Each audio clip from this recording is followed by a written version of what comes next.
Hello everyone, Lewis from Scrubwood Studios here with another unboxing video. Been a little while since I've done one of these. This is, for the first time in a while actually, something that I actually plan to appear in Series 4, although I've got to admit I have been considering doing a bit of a rewrite of Series 4 because I was looking at the script recently and I'm not super happy with it, but we'll see. Either way, this is a figure that I've wanted for a while and I kind of want to include, so it'll probably appear nonetheless. We'll see. I'm just sort of cutting at random here, not really sure what the best way to open this is. Think maybe do that. Yeah, not very scientific way of opening a box here, but hey-oh.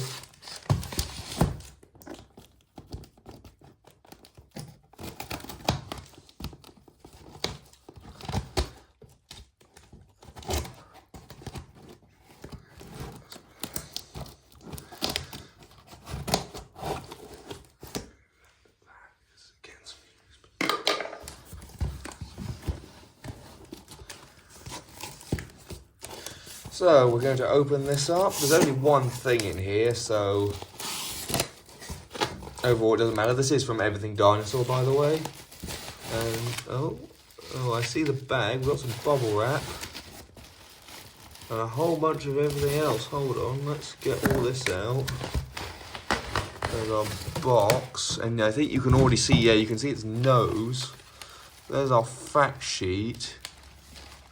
Interesting, this bit of packaging, I haven't seen that before from Everything Dinosaur. Also got our packaging slip in there, which we don't care about. But inside all this bubble wrap, we have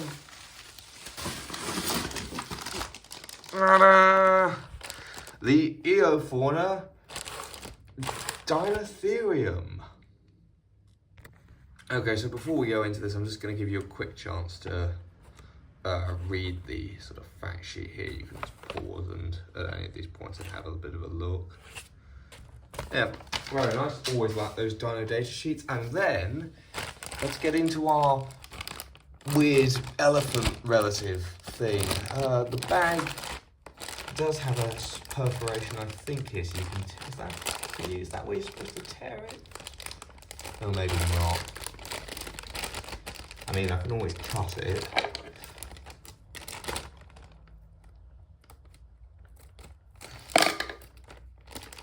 There we go, now it's tearing.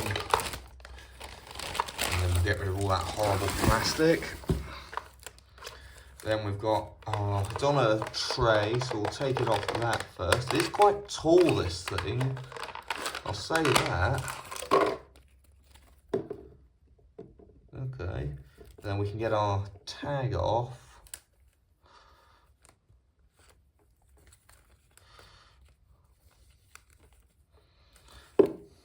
This is my first time having one of Eofauna's prehistoric mammals, which is interesting because that's probably what I think a lot of people would say they're best at. And I have been meaning to include more Cenozoic creatures in Prehistoric Valley. First of all, let's take a look at our card. You can see all its stats, the scoring there, and then we've got our little tag. Does this have any information in it? Yes, it does. Always got to love Eofauna with their like facts and stuff.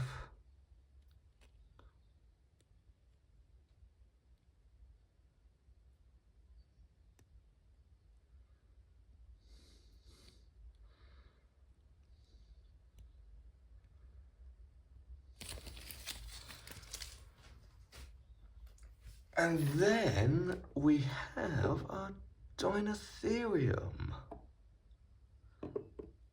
And I have to say, I'm immediately quite liking this. Get rid of that tray real quick and let's jump to a bit of a closer look. I like the paint job on it. Oh, and those tusks are fairly sharp.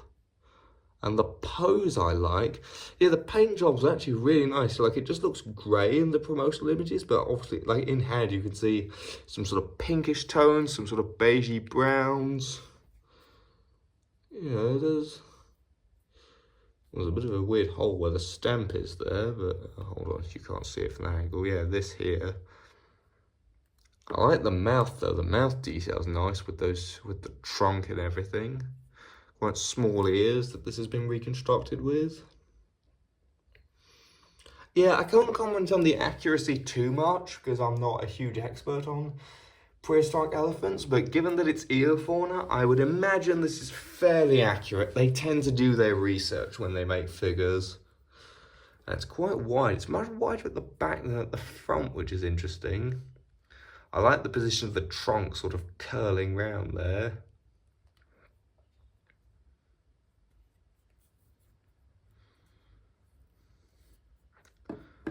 Huh. Do like all the skin wrinkles and folds have all been done very well, and have they been dry brushed over? Is that how this has been done? I think they have. And the tusks also, they're not just like pure white or off-white. They've got, again, some sort of, I think that's a dry brushing sort of effect. With some grey to sort of make them look a bit worn from use, like maybe stripping bark off trees or digging. The eyes are very sharp and crisp as they were on the Giganotosaurus from this company. And there's even that little sort of flick of hair on the tail, which, considering that this thing's solid plastic, that hasn't been replicated too bad, I think. Again, I can't really comment too much on this thing just because I'm not much of an expert on prehistoric elephants, so let's get on to some outside photos and size comparisons.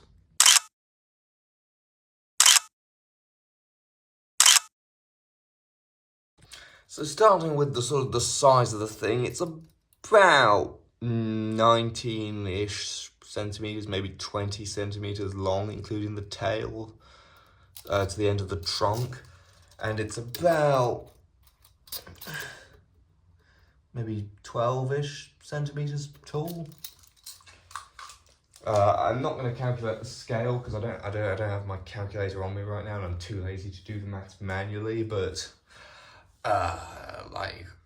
you can probably calculate what the scale is from that. We're going to start off our size comparisons with the only other Cenozoic thing in my collection, I think, which is the Safari Gastornis. So there it is, as you can see, the Deinotherium towers over it, as it should. We also have, not a mammal, but an ancient relative of mammals, that being the Carnegie 2001 Dimetrodon. Obviously, this is way out of scale with the Deinotherium. This should be much smaller. Perhaps in a more similar size range to this, the Carnegie 1988. Was it 1988? Yes, 1988 Dimetrodon.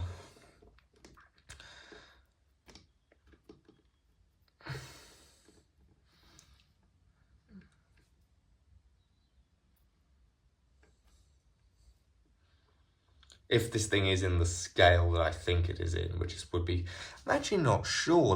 Hold on, where's the information sheet on the card? So according to the card, it's about 7 meters long. So yes, that would make this probably closer to 1 to 40 scale than to anything else. Speaking of synapsids that aren't mammals, I'm going to quickly bring in something that's definitely out of scale, and that's the Collector Deluxe Leswikia. I still don't know how to pronounce this thing's name entirely. As you can see, it's actually a very similar size to the Deinotherium, although the Deinotherium is obviously taller.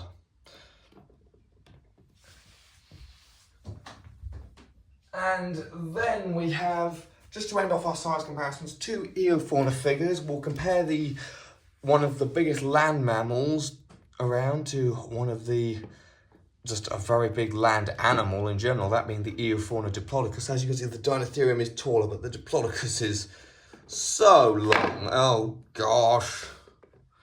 Oh dear. Yeah, as you can see, the Diplodocus is just stupidly long. That's a ridiculous thing. Absolutely ridiculous model, that. And then for one more Eofauna comparison, I'm going to bring in their Giganotosaurus.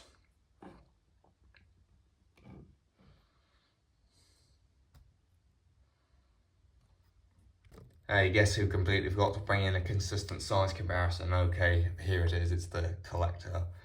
1 to 40 scale human.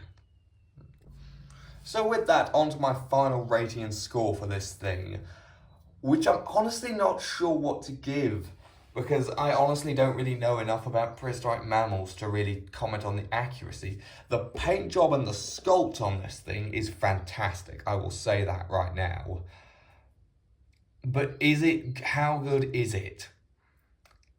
Could this be the first figure I review on this channel that gets a perfect 5 out of 5? I'm tempted. I'm going to give it a 4 out of 5 for now, just on the sake of being conservative. But the fact I can't notice anything particularly wrong with it should be telling that this is, while this isn't necessarily my favourite thing I've reviewed on the channel so far, it might be objectively the best. It's certainly a very good contender accuracy-wise, at least. I really struggle to see much wrong with it. And it's just a very nice model, so yeah, very strong 4 out of 5. But with that, thanks for watching. If you like what you saw or heard in this video, please like, subscribe, blah, blah, blah, blah, blah. Goodbye.